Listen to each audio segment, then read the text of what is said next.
enemigos del diseño. Hemos hablado mucho acerca de los diseños de Dios. La palabra de Dios nos enseña que cuando Moisés subió al monte Sinaí, donde temblaba el monte, o la palabra lo compara, dice que no nos vamos a acercar al monte Sinaí, donde Moisés recibió los diseños, entró al secreto de Dios. Así sería el secreto de Dios. Y recibió los diseños para el templo, los diseños para la adoración, para los sacerdotes, para el sacerdocio, para el aceite. Fue un diseño hermoso, un diseño maravilloso. Le dijo qué materiales usar en el diseño, es decir, esto será de oro, esto será de plata, esto será de bronce. Cada cosa tenía un material, esto es de madera de acacia, esto es de madera de cedro, o sea, cada componente del templo tenía un material diferente, y la palabra usa mucho también esto para nosotros que construimos nuestra vida, que nuestra vida misma es como el templo de Dios. La Biblia dice que nosotros somos el templo de Dios. Y la palabra dice claramente, mire cada uno cómo sobreedifica, así como uno construye ese templo, dice con oro, con plata, con piedras preciosas, o con heno, madera, hojarasca, porque la obra de cada uno será puesta a prueba, sea cual sea, el fuego probará nuestra obra. Hay un diseño para tu vida. A veces en el caminar de la vida hemos perdido el diseño. Por eso es que muchas veces nosotros como iglesia vamos al libro de Génesis, el libro de los comienzos. Y la palabra comienza diciendo en Génesis capítulo 1, verso 1, lo hemos leído algunas veces, que todo estaba desordenado, sí, porque después se nos cae por ahí, que todo estaba desordenado y vacío. Y algo interesante, me encanta, dice que el Espíritu de Dios se movía sobre la faz de la tierra. Y luego Dios trae luz, la primera cosa que trae luz, para separar la luz de las tinieblas de nuestra vida, lo bueno, lo malo. Y luego viene una segunda separación, después de separar la luz de las tinieblas, separó las aguas de las aguas. Dice que hay aguas arriba y aguas abajo, y puso en medio la expansión llamamos cielos. Entonces hay agua en la tierra y hay agua que viene del cielo, dándonos Dios a entender que hay dos fuentes de sabiduría. La sabiduría que viene de lo alto, le dice Santiago, también lo habla el libro del profeta Isaías, habla de las aguas que vienen de arriba. Compárense, mi palabra que sale de mi boca es como la lluvia y la nieve. La lluvia y la nieve no vienen de abajo, la lluvia y la nieve vienen de arriba, y Santiago nos completa la idea diciendo que hay fuentes en lo alto y fuentes en lo alto. Ahora, Dios te ha dado, Dios te ha llamado, Dios nos ha llamado a cada uno de nosotros para traernos bendición. Hemos hablado de esto algunas veces, permítame nada más citar rápidamente. Hay 7 montes que Dios quiere que tú conquistes. No es como, Él conquista este monte y yo conquisto el otro. Hay 7 montes que Dios quiere que tú conquistes. Dios desea que conquistes el monte de tu familia. Dios desea que impactes tu familia. Dios desea que, hermano, Dios fue el creador del matrimonio.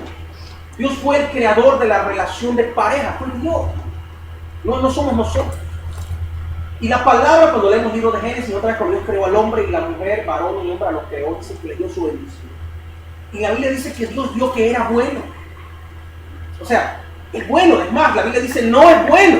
La única vez que usted lee en Génesis, cuando está creando, todo es bueno. Dios dice, pero no es bueno que el hombre esté solo. Y lo único que dice que no era bueno. Todo era bueno. Creó las aves, está bien las aves, bueno. Y vio Dios que era bueno. Bueno que haya aves en el cielo. Es bueno que haya peces en el mar. Es bueno que haya animales, pero no es bueno que el hombre esté solo. Hay una cosa que no era buena. Entonces Dios es el creador del matrimonio, porque Dios le trajo al hombre a una mujer. Aunque después el hombre estaba renegando, como fue lo único que Dios le dio. Pues que la mujer que tú me diste, ¿no? Como tú me la mandaste, ahora te la mando a devolver, ¿verdad? Está con falla. Ha venido la mercadería con falla. Y Dios le dice, no, Dice, por tanto, ahí comienza el matrimonio. Dejará el hombre a su padre y a su madre, y se unirá a su mujer, y los dos serán una sola carne. Hablando del matrimonio. Ahora, los seres humanos pasamos casados, creo que más tiempo del que pasamos solteros. Uno, aunque ya se case, digamos que a los 30 años, más que se case, ya está pasadito así. Pero vivimos, hay parejas que celebran 30, 40, 50 años de matrimonio. Y entonces pasa más tiempo casado de lo que pasa soltero. Entonces Dios tiene un plan, un propósito también para el hogar, para la familia. Son los diseños de Dios, hay que conquistar el monte de la familia. Es decir, se puede vivir en armonía en el hogar. Sí se puede. Dios. Había una canción de hace muchos años, con Cristo en la familia, ¿qué hogar tenés? Mi hermano, hay que comenzar, no solamente invitarle, sino darle supremacía en nuestra casa.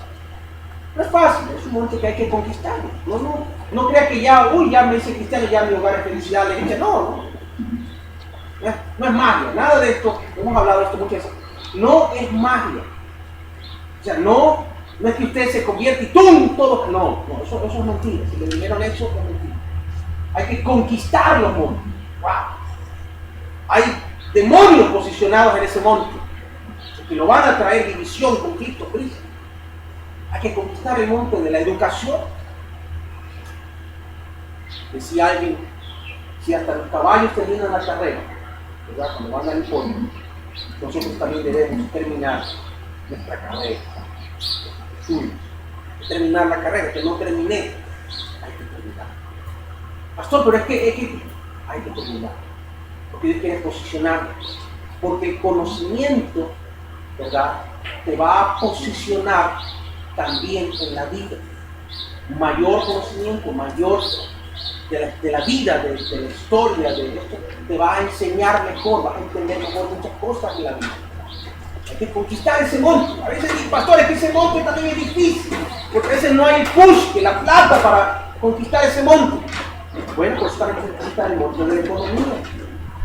Hermanos, hay un espíritu que, nada más que mirándolo así, hemos mirado, por ejemplo, de los 7 espíritus de Dios, y hay que activar ese espíritu también, el espíritu de consejo. No es para darle consejo a la gente, por si acaso, creo que lo hablamos. El espíritu de consejo, dice la Biblia que el consejo es para ser avisado. El espíritu de consejo podría, lo hemos dicho, se puede traducir la palabra consejo como asesoría. Es un espíritu de consejo para asesorar, porque si es para aconsejar a la gente, ese es el espíritu de sabiduría. Para dar consejos a la gente es el espíritu de sabiduría. Pero para los negocios necesito el espíritu de consejo, que es para asesoría, para saber invertir. ¡Wow! Sabe que la palabra de Dios dice que debemos ser inversionistas en el reino. ¿Qué es un inversionista? El que cambia el cauce del dinero. La plata, ustedes no sé lo que le ha pasado, la plata se va, pero no regresa. El inversionista es el que logra hacer que la plata regrese. Invierte. Pastor, ¿y cómo hago eso? Es difícil, claro. Entonces vamos a leer en la palabra, por ejemplo, la vida de Josué cuando entró a conquistar la tierra prometida. ¿Se acuerda qué pasó con Josué cuando entró a conquistar? Dice, el río Jordán estaba desbordado y él tenía que cruzar el río. Y entonces, ¿qué hicieron? Pasaron el arca de Jehová por el río. Y dice la Biblia que el Jordán se regresó para atrás. O sea que Josué hizo una inversión. ¿Está conmigo? No sé si me siguieron. El pueblo de Israel tenía que conquistar Jericó, pero estaba el río de por medio, no podían conquistarlo. ¿Okay? La ciudad de las palmeras, iban a hacer la primera conquista. Y entonces dice la palabra que Josué oró a Jehová y dice el Señor que pase el arca. El pacto comenzó a pasar por el río Jordán, y hemos estudiado esto, que el río Jordán se regresó para atrás, o sea, fue en contra del cauce y se represó en la dama. Entonces, eso es una inversión, porque cambió el sentido en el que iba el agua y el agua fue para el otro sentido. Cuando la Biblia dice que tú y yo somos inversionistas, esa es la asesoría, que Dios puede cambiar el curso de lo que está pasando. Pastores, que estoy ahogado en deudas. Entonces necesito tomar el arca del pacto y confiar en él y creer que este sistema que está caminando sobre mi vida hoy va a cambiar. Y el agua que estaba yendo y me inundaba a mí, estoy atrás, ya no me va a ahogar, va a haber una inversión. Y dice la Biblia que el agua se represó en el agua. Pastor, a ver, otra vez, seguimos adelante, no se preocupe, para eso estamos hoy, para aprender. Eso es el espíritu de consejo, para ser avisado. Porque todo muchas veces en la vida, nosotros hemos tomado mucho la palabra y le hemos todo espiritualizado, y todo en la iglesia. Claro, puede invertir una sanidad, puede invertir un cáncer, puede invertir, Dios puede invertir procesos.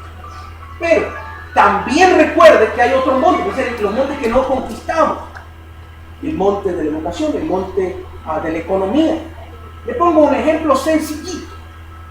En la vida de Jacob. La Biblia dice que Jacob se fue, ¿cómo se fue? Sin nada. Salió huyendo de la casa. Recibió la bendición del padre, de su papá, pero salió huyendo porque el hermano ahora sí me mata, porque el hermano era pepudo. Y él no.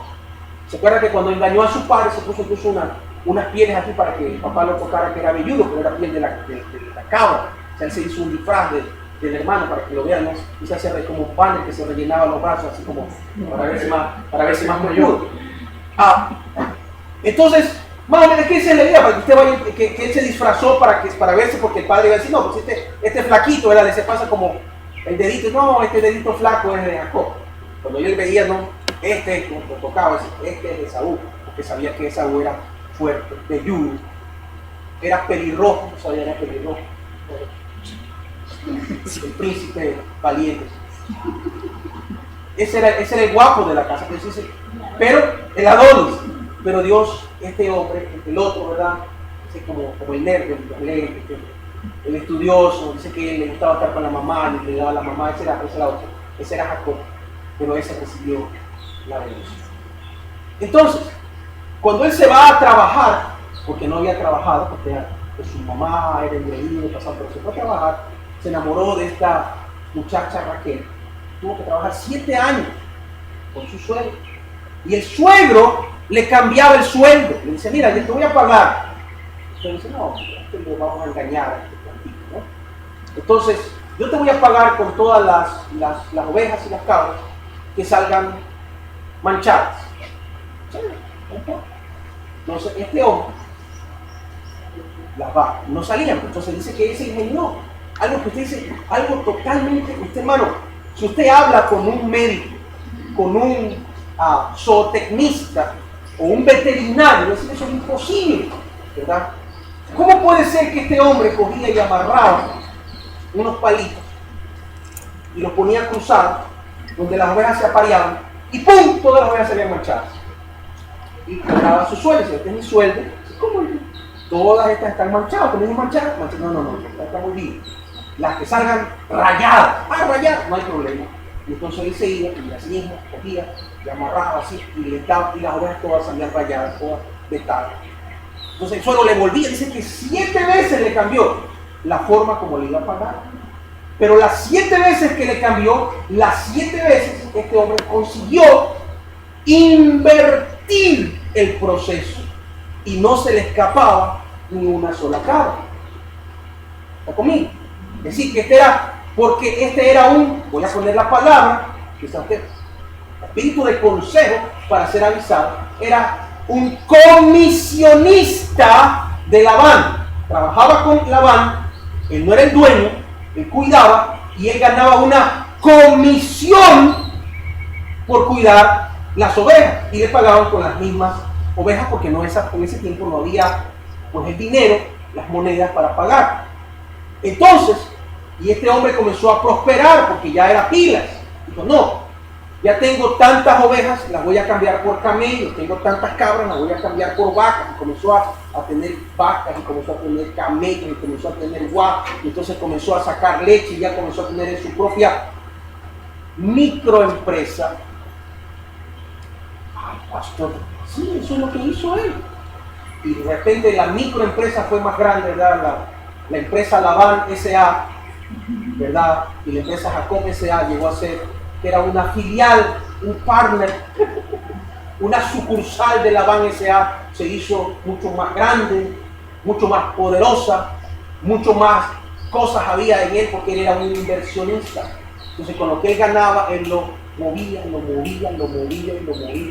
y el otro se lo estaba contento con tener y todo lo demás. Al punto que sus cuñados le tuvieron envidia. Y no, como vieron la otra empresa que crecía más que la de su padre, digo, no, este está robando. ¿Cómo vas a hacer que tenga más que nosotros? Si cuando él vino aquí era chido, y hoy, como ahora tiene, como decir, tiene un carro más caro que el mío, ¿verdad? Llegaba, por poner un ejemplo, llegaba él con el camello nuevo que se había comprado. Yo tengo 10 de esos. ¿Cómo? El otro venía contento. Y por eso la palabra nos habla de que hay un crecimiento. Ahora, usted y yo, pastor, ¿por qué nos cuenta esto? Porque usted y yo estamos llamados para muchas cosas. Y tenemos que activar, por eso necesitamos ese proceso. La palabra nos dice que el apóstol ora para que Dios abra los ojos de nuestro entendimiento. Y ya sabemos que no es que se abren, que ojos se abren, hay nombre y apellido. Los ojos que se abren tienen nombre y apellido. Tienen que abrirse. El espíritu de sabiduría, el espíritu de consejo para ser avisado. Es decir, que Dios te puede dar diseños de cómo administrar mejor tu dinero, tus finanzas, tu empresa. Lo que otros no ven, tú lo puedes ver. Puedes tener diseños de Dios. Ahora, ¿y cómo consigo eso? Entrando al secreto de Dios para recibir lo que hemos hablado estos días, estar en el Espíritu de Dios para recibir esos diseños. Y así necesitamos conquistar el monte de gobierno. Necesitamos conquistar el monte de la comunicación. Tenemos que aprender a ser verdaderos comunicadores. ¿Qué nosotros comunicamos? Dejemos de ser loritos repitiendo lo que el mundo dice y comencemos a crear nosotros y a mirar dónde está la noticia redentiva dentro de la noticia. El mundo ve todo malo, todo negro, todo oscuro. Nosotros tenemos que empezar a ver que en cada cosa que sucede hay bendición de Dios. Que Dios está hablándonos a través de las cosas que suceden para bendición de nuestra vida. Hermano, mire, comenzar a ver con unos ojos diferentes. Y cuando usted comienza a mirar con esos ojos diferentes la comunicación, usted se va a dar cuenta que su vida va a comenzar a cambiar y vas a comenzar a empoderarse de lo que hablas, de lo que dices. Ahora, todo esto que le estoy diciendo es la entrada, la introducción. Porque hay enemigos que vienen a quitarte lo que Dios está empezando a hacer. Cada uno de nosotros, escuchen esto, está en un proceso. Estamos siendo procesados por Dios. ¡Wow! Esos procesos es como cuando usted tiene, y lo estoy poniendo así por ejemplo que usted lo vaya entendiendo, porque a veces somos exageradamente religiosos. Necesito sacarte un poquito de esa estructura para que usted vaya entendiendo. Dentro de las empresas tuve la preciosa oportunidad por el conocimiento del idioma inglés. Me contratan el conocimiento que abre puertas, son llaves, el monte de la economía. El conocimiento te permite que te cotices mejor y te llamen para hacer trabajos que a otros no van a llamar. Me llamaron a mí para ser intérprete para un señor que venía de la FDA, que es de los que administran la comida en los Estados Unidos. Entonces él venía al Ecuador y venía a hacer una inspección en las fábricas del Ecuador, de los productos que se exportan de Ecuador hacia los Estados Unidos, para ver si tienen, ellos le dan, no sé si usted ha visto, muchos productos que se exportan o que vienen de afuera, vienen con ese sello de garantía que ha sido, los Estados Unidos son de los más exigentes. O sea, por ejemplo, eso era para la empresa, justamente la empresa Facundo. Los productos Facundo enlatados, nuestros de Ecuador, se van a los, mandan membrillo enlatado a los Estados Unidos. Son unos productos que no se venden aquí, solamente lo hacen para exportar.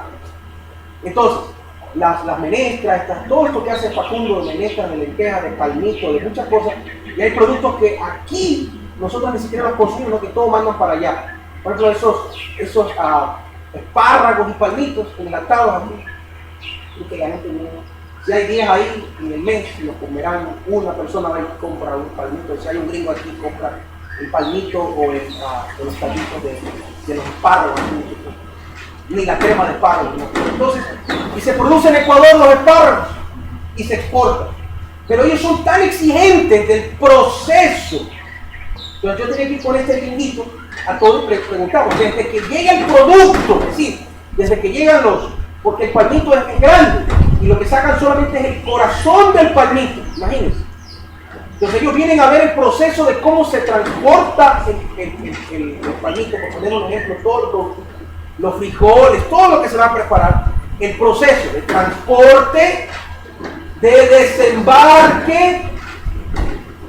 Luego van a ver el proceso, luego viene el proceso de limpieza del producto que llega, lógicamente llega sucio, llega pues con lodo porque se lo cultiva en la tierra, luego viene el proceso el proceso de limpieza, el proceso luego que ya lo pican, le sacan el corazón, y luego va a un primer lavado del producto y va cayendo la materia que no tiene que ser. ¿Cuánto se cae? Todo, hermano, un asunto interesantísimo. ¿Y por qué les cuento esto?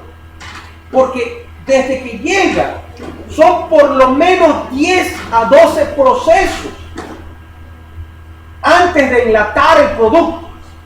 Y aún después de enlatado, tienen que ver que la lata esté sellada correctamente, envasada. ¿Cuánto tiempo, hermano? El tiempo hasta de que se calienta, que se cocina, y el tiempo que dejan de enfriarlo para luego poder envasarlo. O sea, no es que usted coge lo cuenta, no. Hay un tiempo, y las máquinas tienen que estar programadas. Permítame ver, decía el hombre, el programa de las máquinas, después que lo calienta, hasta cuál es la máxima temperatura que llega el producto, y luego el enlatado, el enfriado, el sellado, el envasado, tienen tiempo. O sea, no es que, no, tiene un tiempo, tiene que estar dentro de un estándar. Y el hombre sacaba su tabla, por decir algo. Ya está cocinado, pues lo cocinan dentro de las mismas latas, va una cierta cantidad de producto dentro de cada lata, por peso. Y luego que se cocina en las retortas, o un horno, luego sale, lo dejan enfriar, y entonces él saca el tiempo en su libro. A ver, tiene que tener máximo de 7 a 9 minutos, 9.5 minutos. ¿Cuánto está programada la máquina? Ya, póngalo por favor. Para que ahí se quede. Perfecto. Así, el tiempo tiene que estar en ese rango. Ni más, o sea, puede estar en medio. Entonces la máquina la programa para 7, para que como es de 6 a 9. Entonces, es una cosa que, ¡wow! Increíble los procesos. ¿Por qué les digo eso? Porque usted y yo estamos siendo procesados por Dios. Cuando usted llega a la iglesia, es como que recién llega en el camión cosechado. Ya como hemos cantado el Señor, ya se acerca la cosecha, los campos están listos, ya recogemos el trigo, gracias Señor, aquí está el trigo. Pero de ahí el Señor empieza el proceso. Ya lo desembarcan aquí, gracias Señor, viene el bautismo, nada, un proceso. ¿Qué tiempo tiene que pasar, pastor, desde que el creyente conoce a Cristo hasta que se bautiza? Máximo 6 meses. Nada. Eso es de esperar 3 años, ¿no? Ya se está pasando ese producto. Ya son los procesos. ¿Verdad? Entonces viene, se está fermentando, se está dañando. Por eso hablamos de los trasvasadores. Por eso la Biblia nos habla de los trasvasadores. Son procesos de Dios. Porque si no se daña, se echa a perder nuestra vida. Nos volvemos religiosos. Voy cada domingo, pero no tengo una convicción de lo que creo. Entonces, el Señor comienza a trabajar en nuestra vida, comienza a prepararnos, a pasarnos por procesos. Y a ese paso en mi vida, entonces dice, pastor, yo cuando vine a Cristo, yo soy mal genio, pero bravísimo. Entonces, bueno, esa costra hay que sacarla. Entonces, ya el proceso. Entonces vienen las pruebas, ¿verdad? Comienza, Señor, a quitarnos el mal genio. ¿Cómo nos quita el mal genio? Nos hace pasar unos días normales. Entonces comienza a controlar. Viene, Señor, por medio del Espíritu Santo a traer control en nosotros. No nos ha dado Dios espíritu de cobardía, sino de poder, de amor y de dominio propio. ¡Wow! Yo tengo el poder del dominio propio en sí. Y no lo sabía, pastor, hasta que comencé. Ay, pastor, y ahora es como, yo le decía alguna vez, es como que todo me pasa. La vecina me pone la basura, el perro me sale, el perro de la vecina me tira mi basura. O sea, es como que uno ya tonto y que ya comienza como no a hervir. La retorna y uno no sabe por dónde. Y Señor, de rodillas. ¿Hasta qué? Hasta pasar el proceso. Dice, ninguna disciplina al momento es causa de gozo, sino de tristeza. Pero una vez que hemos sido ejercitados, trae frutos apacibles y de misericordia. Son procesos de Dios para crear en nosotros ¿qué? La imagen de su Hijo Jesucristo. Eso nos compara al barro de las manos de las paredes. Y yo quiero que usted lo entienda como un proceso. Estamos en los procesos. Ahora, en medio de estos procesos, encontramos enemigos del proceso. Enemigos que no desean que Dios sea moldeado en tu vida y que la imagen de Cristo se muestre en ti. Vamos a ir al segundo libro de Reyes, capítulo 18.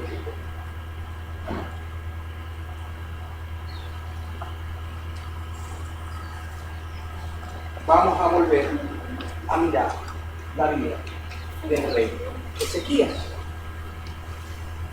La palabra nos dice que el rey Ezequías fue un rey que hizo lo correcto ante los ojos de Dios, número uno. Y dos, que dice la palabra, no lo digo yo, que fue el mejor rey que hubo en Israel.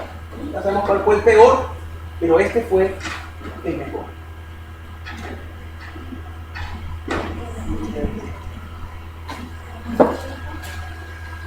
18. Segundo libro de Reyes, capítulo 18. En el tercer año de Oseas, hijo de Ela, rey de Israel, comenzó a reinar Ezequías, hijo de Acaz, rey de Judá. 2. Cuando comenzó a reinar era de 25 años y reinó en Jerusalén 29 años. Jovencito, 25 años. El nombre de su madre fue Abí, hija de Zacarías. Hizo lo recto ante los ojos de Jehová, conforme a todas las cosas que había hecho David, su padre o su pariente, ¿no? Lo comparaba, Ezequías es comparado con el mismo rey David. Él quitó, este muchacho, los lugares altos de adoración. Esos son los lugares altos, era donde se adoraban los astros, la adoración a Acera y a Baal. Quebró las imágenes y cortó los símbolos de Acera, porque hablamos de los lugares altos, e hizo pedazos la serpiente de bronce que había hecho Moisés, porque hasta entonces le quemaban incienso a los hijos de Israel, y la llamó Nehustán. Es decir, no solamente que él fue en el lado de la parte de la idolatría, de la parte de la hechicería, de la parte de la astrología, sino que también trajo limpieza dentro de la casa de Dios. Porque dentro tenían, ¿se acuerda que cuando vino un tiempo que la serpiente, cuando el pueblo de Israel comenzó a hacer lo malo y negaron a Dios en el desierto, Dios les mandó serpientes que los mordían? Y entonces Dios le dice a la gente no sabía qué hacer. Y Dios le dijo, mira, haz una serpiente de bronce, la puso sobre una estaca, en una cruz, la serpiente. Y todo el que miraba la cruz con la serpiente se sanaba de la picadura de la serpiente. ¿Está conmigo? Otra inversión del proceso. Se revertía el proceso de la enfermedad de la serpiente en el cuerpo de la gente. Pero Dios no le dice a Moisés, guárdame esta serpiente para siempre. Dice que le adoraban a la serpiente. y le quemaban incienso. Había adoradores de la serpiente. No fue, Dios no mandó esto. Entonces, había estructuras religiosas dentro de la casa. Entonces, hemos estado aprendiendo también, ¿verdad? Algunas vaquitas sagradas que tenemos en la iglesia, también tenemos que irlas sacando. Algunas serpientes de bronce que están ahí todavía, que las adoramos como que fuera, sí, hay que ir también ponerlas y quitarlas de nuestra vida. Son estructuras que hemos traído también creyendo que son parte de la fe, pero no. Ni las voy a mencionar en esta mañana, creo que ustedes las tienen claras, y si no, las vamos a ir aclarando en diferentes procesos que yo hemos dado. Y dice, verso 5, en Jehová, Dios de Israel, puso su esperanza. Hermoso, hermano, estas palabras son maravillosas. Ni después, ni antes de él, hubo otro como él entre todos los reyes de Judá. Porque siguió a Jehová y no se apartó de él, sino que guardó los mandamientos que Jehová prescribió a Moisés. 7. Y Jehová estaba con él, y a donde quiera que salía, que dice la palabra, prosperaba. Y él se rebeló contra el rey de Asiria y no le sirvió. Los asirios fueron los que trajeron mucha adoración, mucha idolatría al pueblo de Israel. Y dio también a los filisteos hasta Gaza y sus fronteras, desde las torres de las atalayas hasta la ciudad fortificada. Sacó, fue prosperado en la parte económica, en la parte espiritual y en la parte de gobierno, porque logró echar fuera a los enemigos de su pueblo y puso orden en su vida, puso orden en la iglesia, puso orden en el pueblo, puso orden con sus enemigos. O sea, un hombre que hizo wow, qué tremendo pastor, qué linda historia. Un hombre en los procesos de Dios, un hombre joven, caminando, siendo procesado por Dios para cosas buenas. Y lastimosamente, uno no parecía encontrar, pero sabemos que aquí, en el tiempo de este rey justo, bueno, lógicamente, el enemigo se levanta contra él. Capítulo 18, verso 13, dice, a los 14 años del rey Ezequías de haber reinado, cuando estaba en sus 49 años,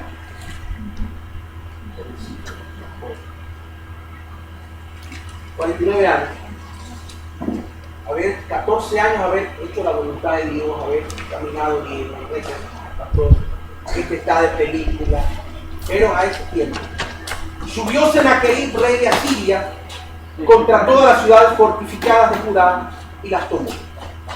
Entonces Ezequías, rey de Judá, envió a decir al rey de Asiria, que estaba en Laquis, yo he pecado, apártate de mí y haré todo lo que me impongas.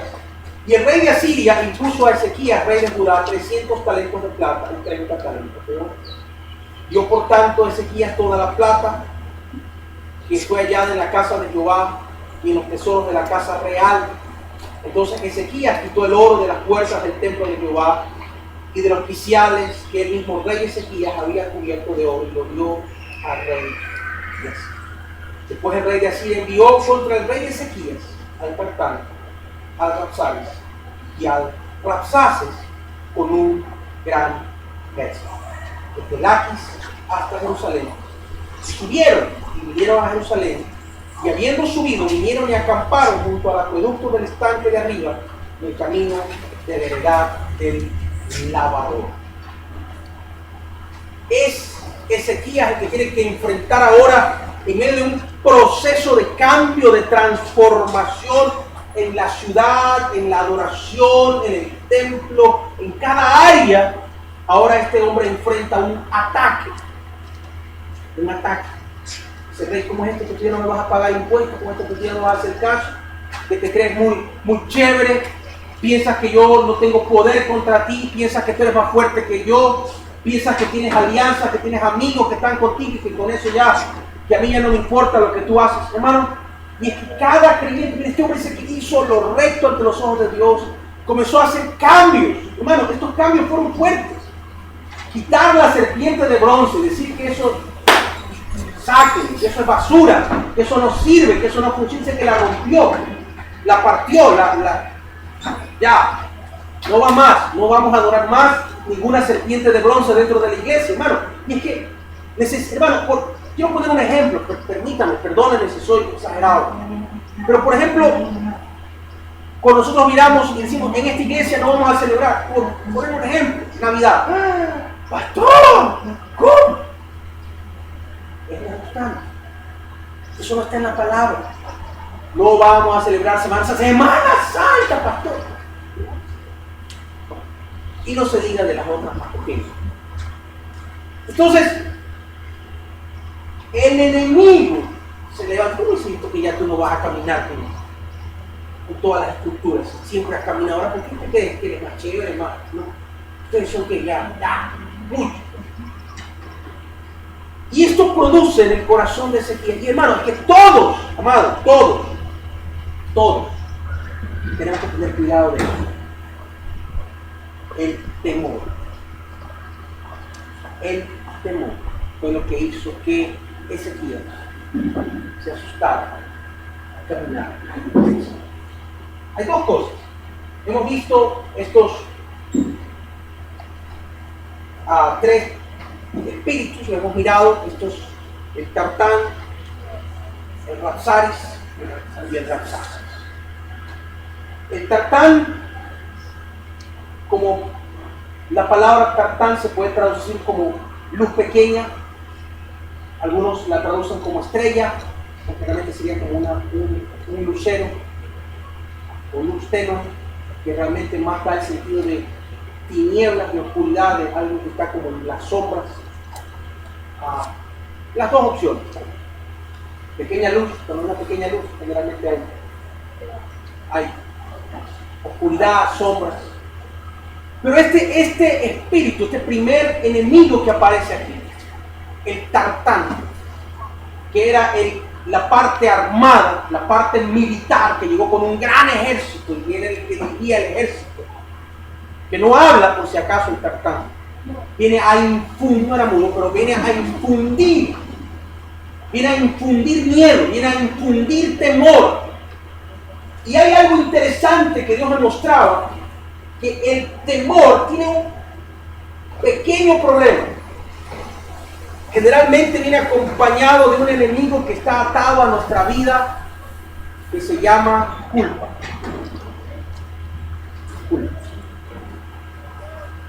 El temor está amarrado en la culpa.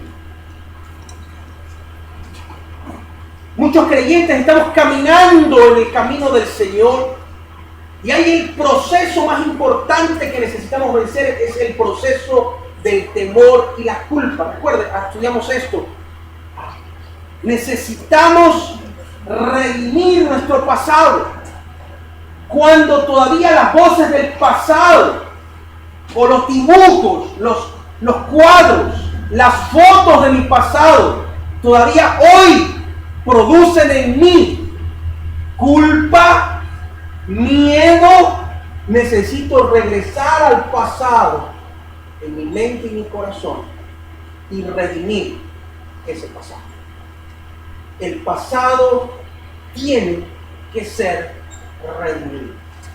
Cristo ya te perdonó. Dice, pero es que si ya me perdonó, pero sí, tú tienes que abrazar tu perdón. ¿Y cómo lo abrazo, pastor, mi perdón?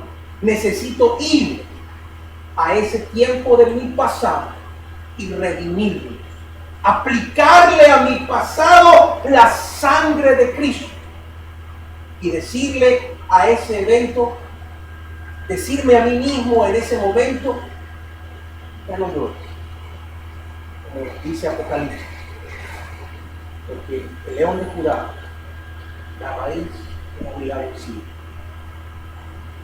Y él tiene el poder para abrir el libro y escribir tu nombre.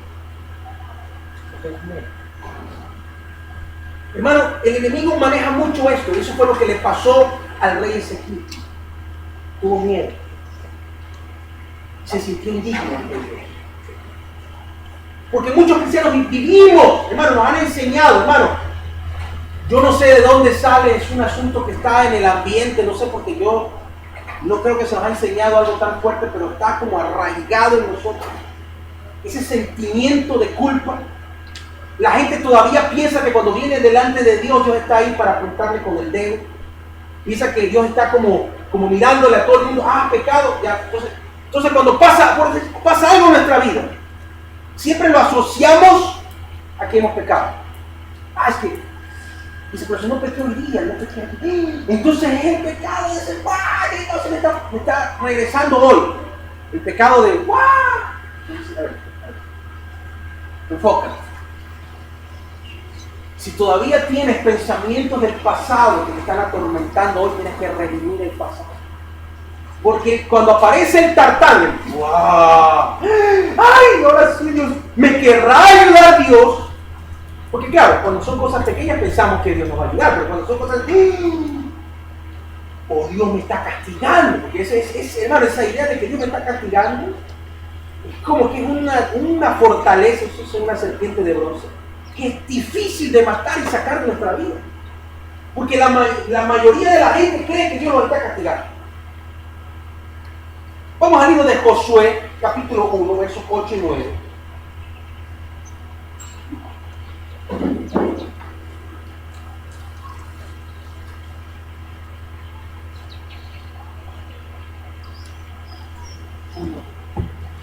Josué, capítulo 1,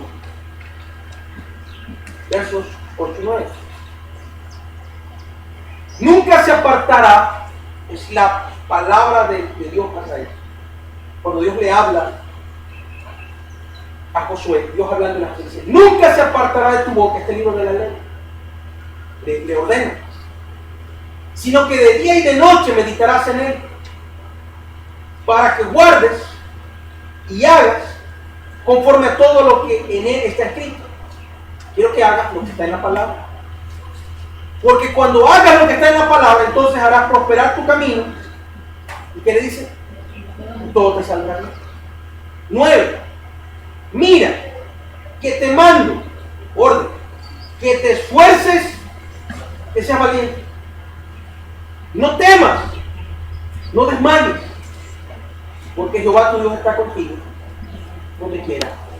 Bueno, no porque eres perfecto, sino porque yo te amo. ¿Está conmigo? Romanos capítulo 8, verso 35. Pastor, ¿usted está seguro? Sí. Romanos 8, 35. Estoy viendo al Antiguo Testamento, estoy mirando el Nuevo Testamento. Pregunta el apóstol, te pregunta a ti en esta mañana.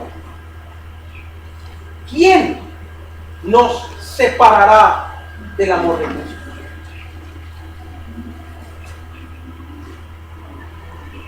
Hermano, y te vas a dar cuenta que las dificultades que vienen a nuestra vida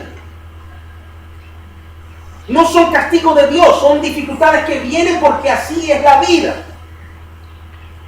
Tribulación, angustia, persecución, alguien le caíste mal a alguien, te odia y te quiere matar, o hambre, a veces no hay para comer, o desnudez, no tienes para vestirte, no tienes ropa, peligros, espadas, están robando, están matando. ¡Ay! Pero no es Dios. Como está escrito, por causa de ti somos muertos todo el tiempo, somos contados como ovejas del matadero. Antes, dice la palabra, en todas estas cosas somos más que vencedores por medio de aquel que nos amó. Entonces, esfuérzate, sé valiente, no camines para atrás. El miedo produce parálisis. El temor hace que se apaguen tus funciones, hace que apagues tu cerebro. No puedo. Y comienzas a ir hacia atrás. Dice el verso 37, en todas las cosas somos más que vencedores por medio de aquel que nos amó. Verso 38, uno si usted lo tiene subrayado, pero si no lo ha subrayado, subrayo. Porque si usted no está seguro, hoy tiene que estar seguro. Por lo cual, dice Pablo, estoy seguro de que ni la muerte, ni la vida, ni ángeles, ni principados, ni el Tartán, ni potestades, ni lo presente, ni lo porvenir, ni lo alto, ni lo profundo, ni ninguna otra cosa creada nos podrá separar del amor de Dios que es en Cristo Jesús. ¿Quién te puede separar del amor de Dios? ¿Crees que el diablo no sabe eso? Sí lo sabe. Sí lo sabe. En la primera carta de San Juan, capítulo 5, por favor, el verso 18, nos dice que el que es nacido de Dios, el maligno, no le toca. Pero hay un problema. Y el diablo sabe la estrategia. Por eso, como decía la pastora cuando enseñaba en el taller, el diablo hace un ataque con diseño.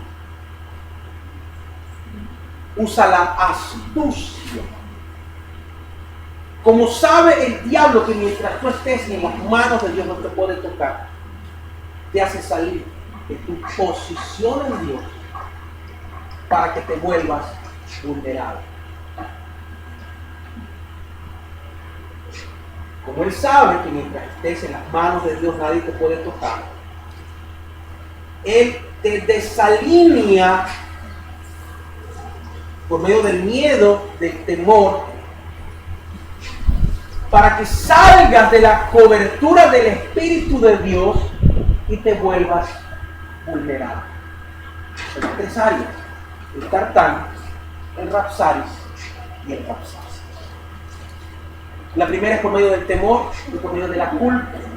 Cuando tú estás diciendo que Dios te está castigando, por eso la palabra es en primera carta de San Juan, que si hemos pecado tenemos a Cristo como abogado delante del Padre. No tengas miedo, acércate con confianza al trono de la gracia. ¿Qué hizo Ezequías? Fue a tratar de resolver el problema en sus propias fuerzas. Y ahí es donde actúa el Rapsaris. El Rapsaris. El hombre de las finanzas. El Rapsaris.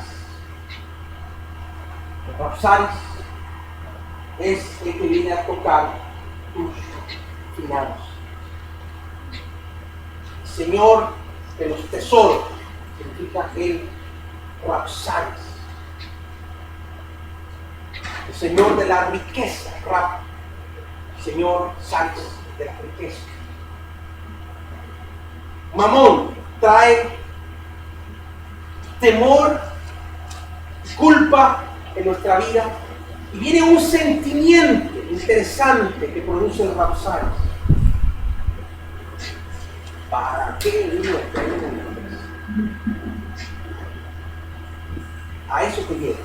Acuérdate, quiere desalinearte de Dios. Quiere que ya no, tu confianza no esté en Dios. Quiere que tú salgas de esa unción que Dios tiene. Entonces, ¿qué es lo que hizo Ezequías? Gana, yo me fui a dar la plata a la iglesia, le puse oro, saca el oro, todo de plata que le regalé, devuelvo, pase para acá. No. ¿Por qué hice eso? Quizás no lo saques. El pastor, ¿puedo sacar? Porque yo no nada.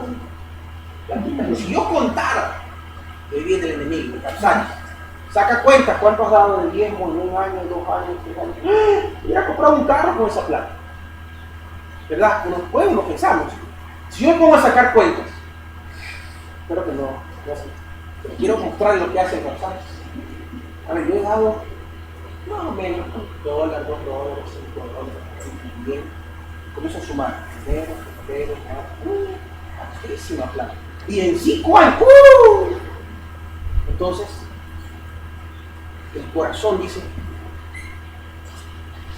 ¿qué? ¿Está conmigo? ¿Quién hace eso? Hace que veas tus finanzas. ¿Qué hizo Ezequías? Sacó de su tesoro, por supuesto, pero puede sacar también Lo que dice, lo que él mismo había dado. Eso se... ¿Por qué, hermano? Yo quiero que usted entienda eso. Recuerda que son enemigos del diseño que Dios ha puesto en tu vida.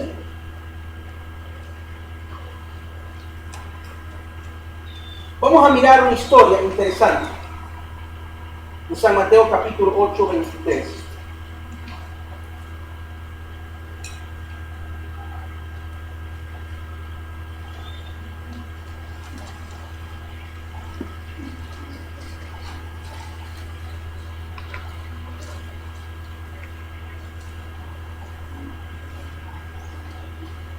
Y entrando él en la barca, San Mateo 8, 23, sus discípulos le siguieron, y aquí que se levantó en el mar una tempestad tan grande que las olas cubrían la barca, pero él dormía. Y vinieron sus discípulos y le despertaron diciendo: Señor, sálvanos, que perecemos. Él les dijo: ¿por qué teméis, hombres de poca fe? Entonces, levantándose, reprendió los vientos y el mar, y se hizo grande mar.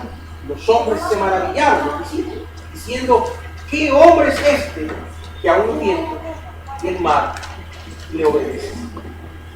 Amados, ellos estaban en la barca con Jesús. No estaban solos.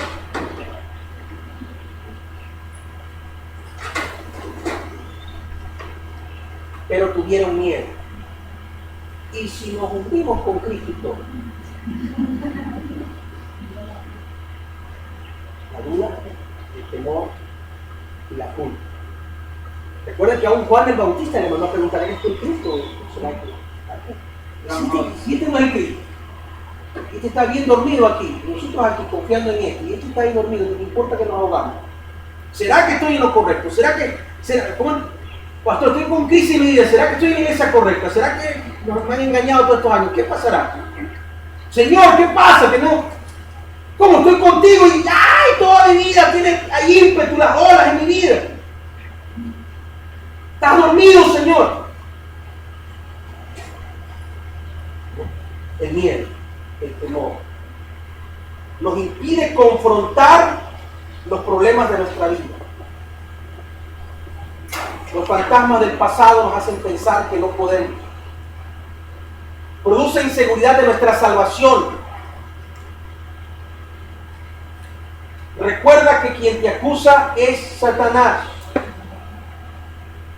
Y quiere el Rapsaris. Acuérdate que viene el Tartán, está al lado del Rapsaris. Va a traer descontento por la casa de Dios. Va a traer descontento por todo el sistema de la iglesia, el pastor, el apóstol, todo lo que ha puesto el Señor. Viene el Rapsaris para traer descontento. Él quiere que anheles, escúchame esta palabra, quiere que anheles lo que ya entregaste a Dios. Él quiere, hermano, el Rapsaris quiere que saques tu dinero del tiempo, de la iglesia. Porque Él quiere que tus finanzas no estén bendecidas.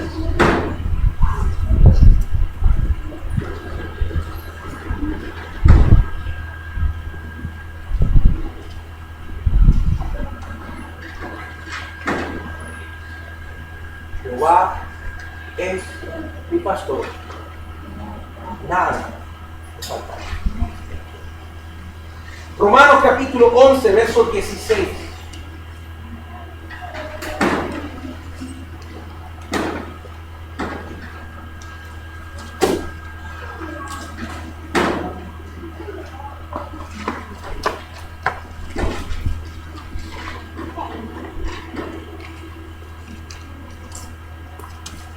Si las primicias, está hablando del pueblo de Israel, pero habla en general de las primicias, no está comparando la salvación. Si las primicias son santas, también lo es la masa restante. Y si la raíz es santa, también lo son. 16. Si las primicias, está comparando la salvación, el pueblo de Israel, con ser los primeros que conocieron. Por medio de ellos llegó el Mesías. Dice, si las primicias de Dios son santas, también lo es la masa.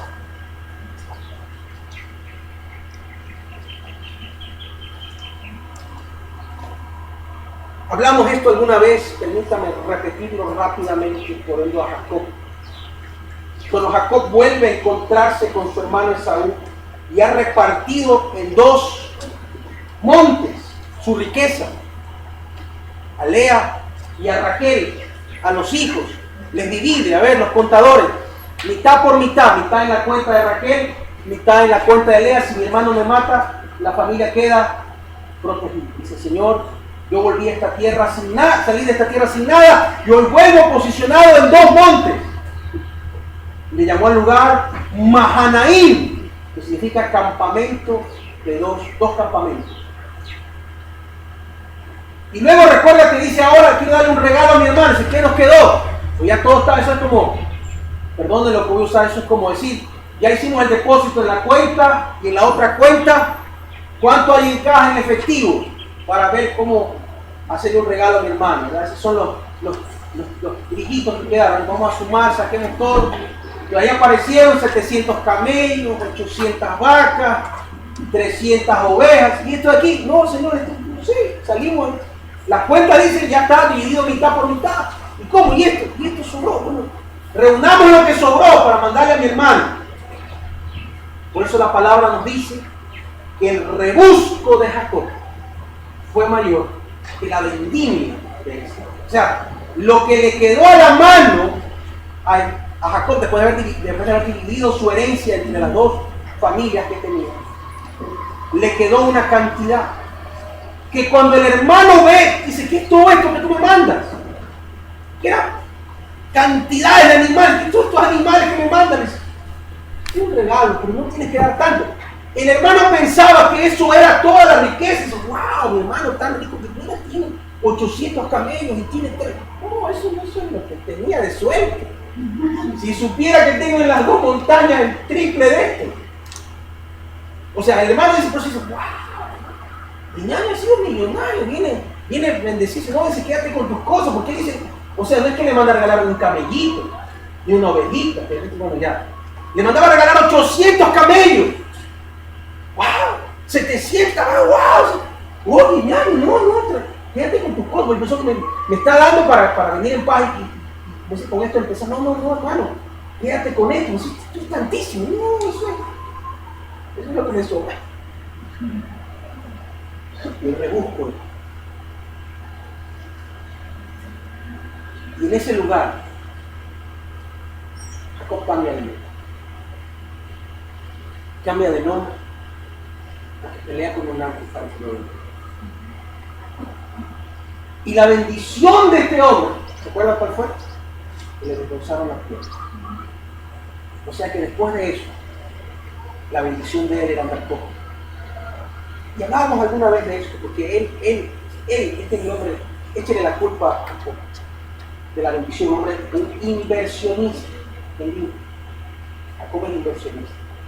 A Jacob se le ocurre decirle a Jehová, pacto que hace, un inversionista.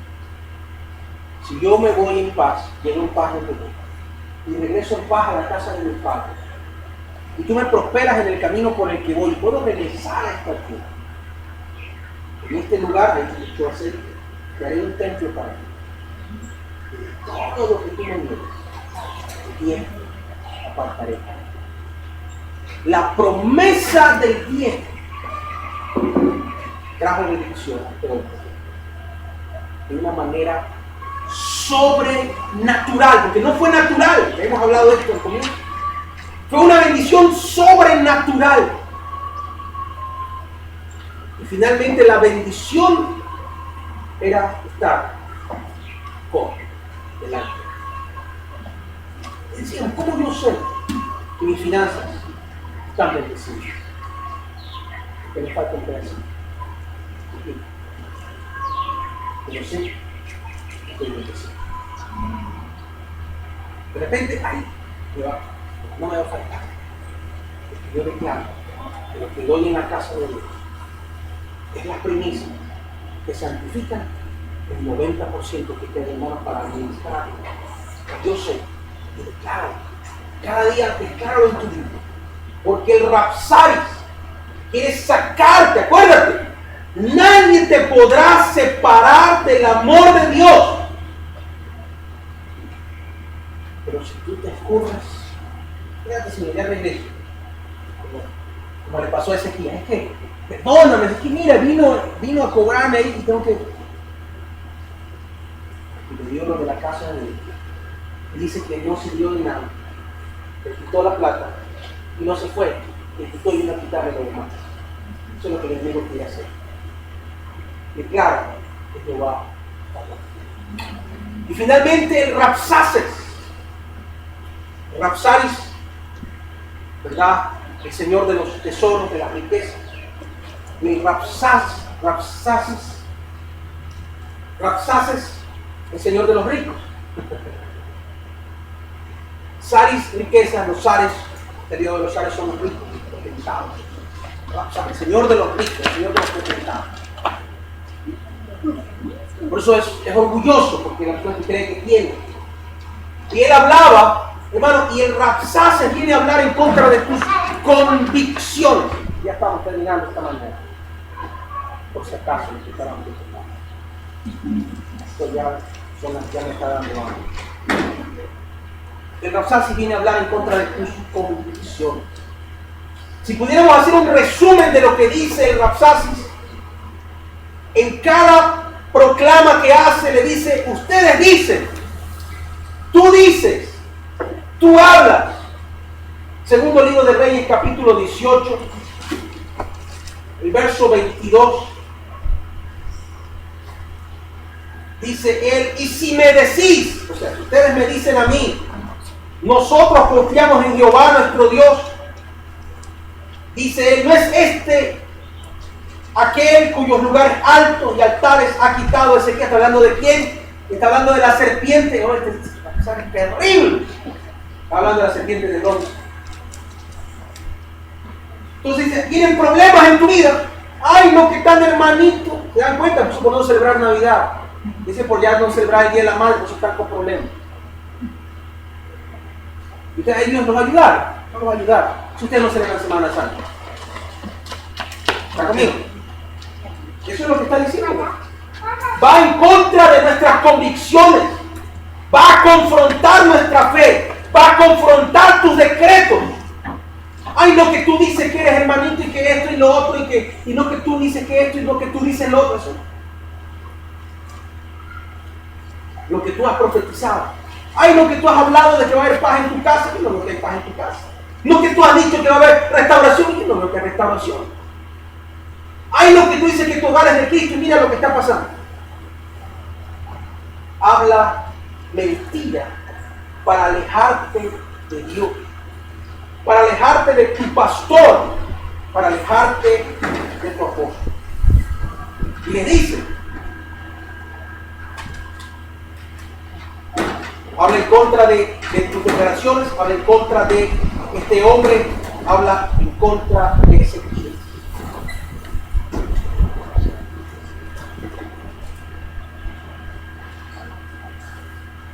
Verso 27, 18, 27. Y el Rapsaces les dijo, me ha enviado mi Señor para decir estas palabras a ti y a tu Señor y no a los hombres que están sobre el muro, dispuestos a comer su propio estiércol y beber su propia orina con vosotros. Entonces el Rapsaces se puso en pie y clamó a gran voz en lengua de Judá y habló diciendo, oíd la palabra del gran rey. Quiere avergonzarte delante de la gente. No sé si le ha pasado en un momento, gente te va a querer avergonzar por tu fe. Esto no te lo va a decir en secreto, te lo va a decir en público. Para que todo el mundo sepa, te va a pretender avergonzarte en público. No vayas a una reunión de tu familia, con usted, hermano, eso hacen en Rapsaces. Se va a parar en una posición porque tiene la autoridad y te va a decir. Así ha dicho el rey, no os engañe Ezequiel. Ay, no quieres, hola, ¿cómo que eres hermanito? Ah, ¿de cuál pastor? Ah, Te está engañando tu pastor. Eso es mentira, eso son pura locura, pura bobería.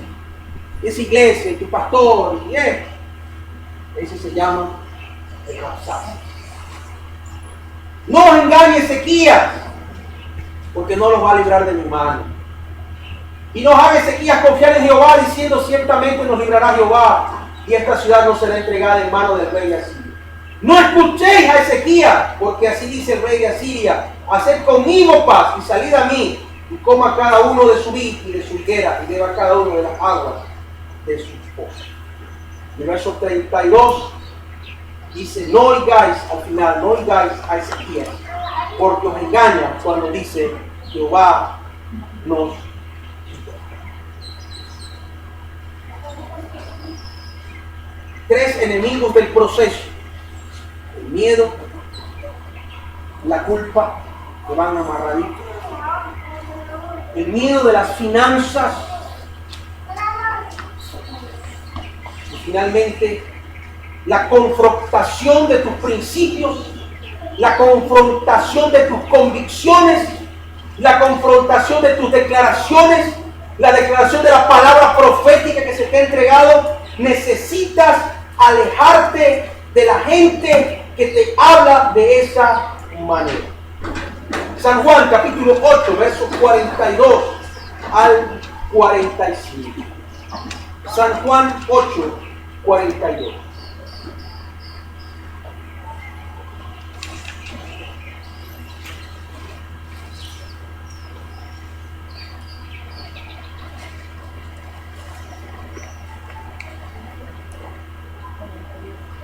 Jesús les dijo: si vuestro Padre fuese Dios, ciertamente me amaríais, porque yo de Dios he salido y he venido. Pues no he venido de mí mismo, sino que Él me envió. ¿Por qué no entendéis mi lenguaje? Porque no podéis escuchar mi palabra. Vosotros sois de vuestro padre el diablo, los deseos de vuestro padre queréis hacer.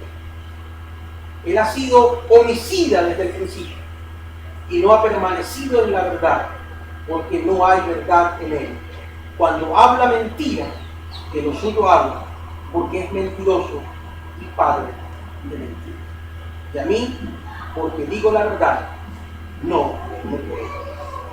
¿Quién de vosotros me redarguye de pecado? Pues si digo la verdad, ¿por qué vosotros no me creéis?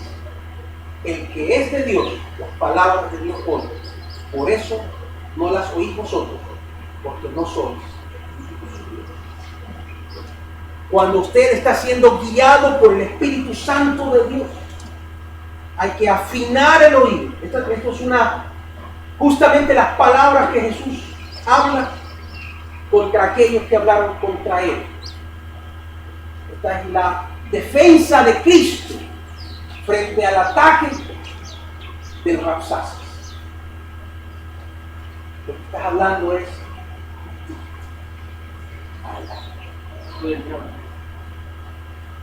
entonces el Rabsaces es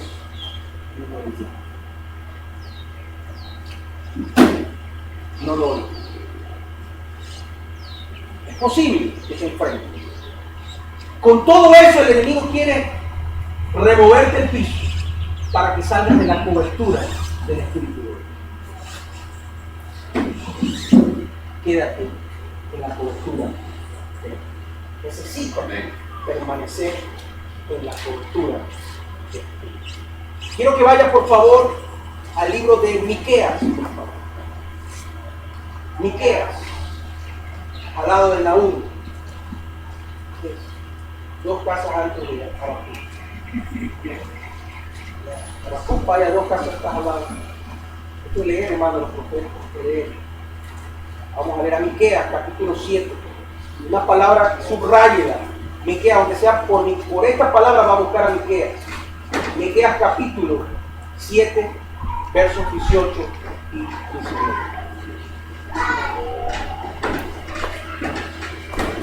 Miqueas está antes de Nahum, que está antes de Habacuc. Ya leímos a Nahum, hoy vamos a leer a Miqueas. ¿Qué Dios como tú que perdona la maldad y olvida el pecado del remanente de su heredad. Miqueas 7:18. ¿Qué Dios como tú que perdona la maldad y olvida el pecado del remanente de su heredad? No retuvo para siempre su enojo, porque se deleita en misericordia. Él volverá a tener misericordia de nosotros, sepultará nuestras iniquidades y echará en lo profundo del mar todos nuestros pecados. Cumplirás la verdad a Jacob y a Abraham la misericordia, juraste a nuestros padres en tu tiempo. Cuando Cristo murió en la cruz del Calvario, se cumplió la palabra del profeta. Y ese día todos nuestros pecados fueron sepultados en lo profundo. Y hay un letrero ahí, prohibido pecar. A veces nosotros no queremos ir ahí a sacar los pecados del pasado. ¿Dónde están? No. Y si el enemigo te lo quiere recordar, como dice el profeta Zacarías, capítulo 3, el diablo lo acusaba y lo vestía con ropas viles. Y Dios le dice al diablo que se lee, que Zacarías le ponga las cosas buenas.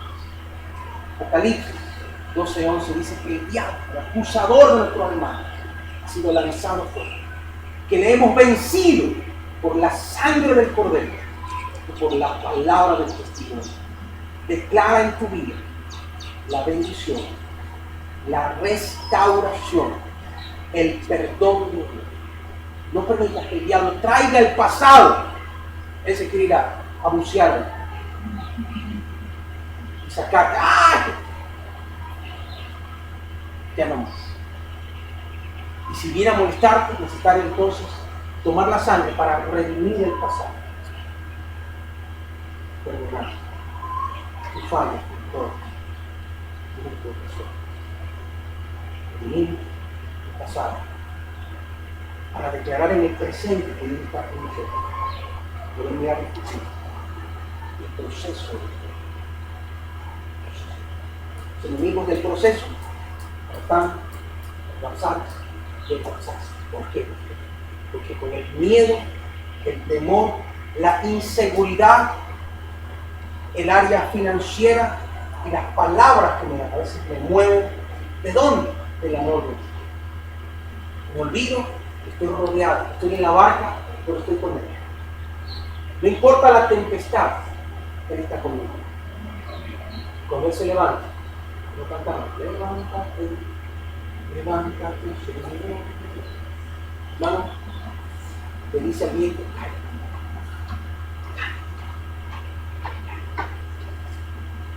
hermano, estamos seguros con Cristo en nuestra vida. Yo quiero terminar esta mañana, segundo de Reyes, capítulo 19. Quiero terminar con la palabra profética de Isaías, el profeta Isaías, que da tremenda palabra.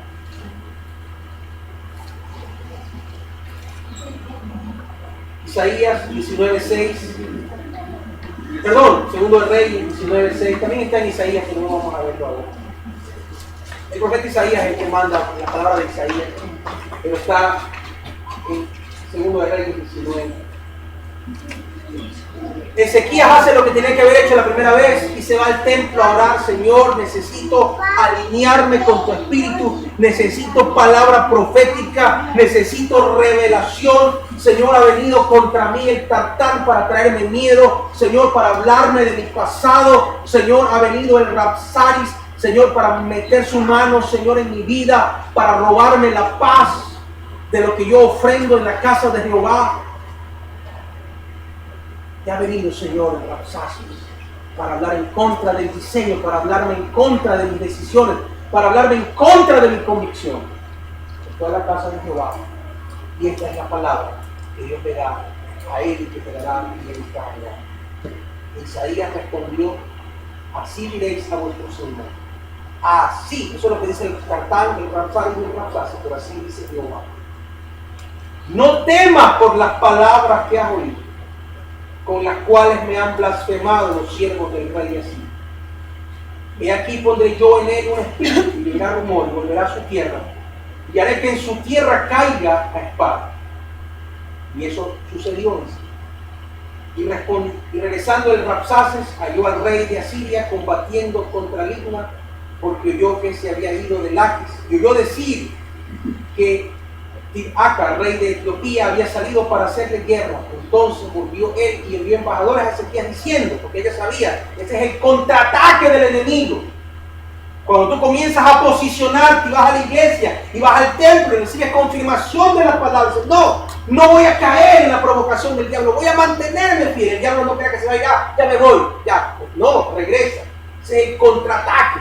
Y le dice, así le dijo el Ezequías, rey de Judá, no te engañes tu Dios, en quien tú ya sabías que Dios estaba obrando, para decir Jerusalén no será entregada en manos del rey de Asiria, porque ya vio que ya se estaban yendo, se le estaban yendo las tropas, se le estaba acabando la fuerza. Y cuando nosotros estamos aquí orando, el Señor comienza a obrar y comienzan a irse las fuerzas del enemigo, comienzan a debilitarse en tu vida. Y Dios, no, si aquí sigo aquí, nada, ya te fuiste, ya se te acabó. No, es que aquí estoy mentira, no sigue. El diablo viene, hermano, y vuelve a levantarse porque tiene orgullo.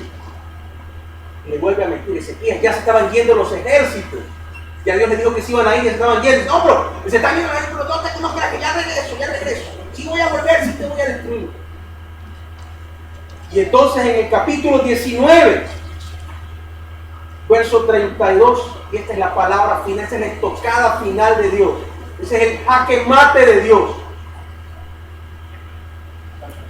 Por tanto, así dice Jehová acerca del rey de Asiria: no entrará en esta ciudad. Le dice Juan, el maligno no le toca, ni echará saeta en ella, ni vendrá delante de ella con escudo, ni levantará contra ella baluarte. Por el mismo camino que vino volverá, y no entrará en esta ciudad, dice Jehová. Porque yo ampararé esta ciudad para salvarla, por amor a mí mismo, por amor a David, mi siervo. 35. Y aconteció que aquella misma noche salió el ángel de Jehová y mató en el campamento de los asirios a 185,000. Cuando se levantaron por la mañana, he aquí que todo era muerto. 185,000 soldados muertos. Entonces Sennacherib, rey de Asiria, se fue, volvió a Nínive, donde se quedó. Y aconteció que mientras él adoraba en el templo de Nisroch, su dios, Amalec y Sarecer, sus hijos, vendieron espada y vivieron a tierra de Ararat, y reinó en su lugar Esarhadón. No tirará espada, no destruirá su vida. La barca no se hundirá, serena en la ciudad. La confianza, la fe está en Dios. Padre amado, esta mañana te damos gracias por tu palabra, que nos impulsa, que nos alienta, que nos anima, que nos fortalece. Padre, declaramos que esta palabra se hace vida en nuestra vida, que vamos a enfrentar el ataque contra el diseño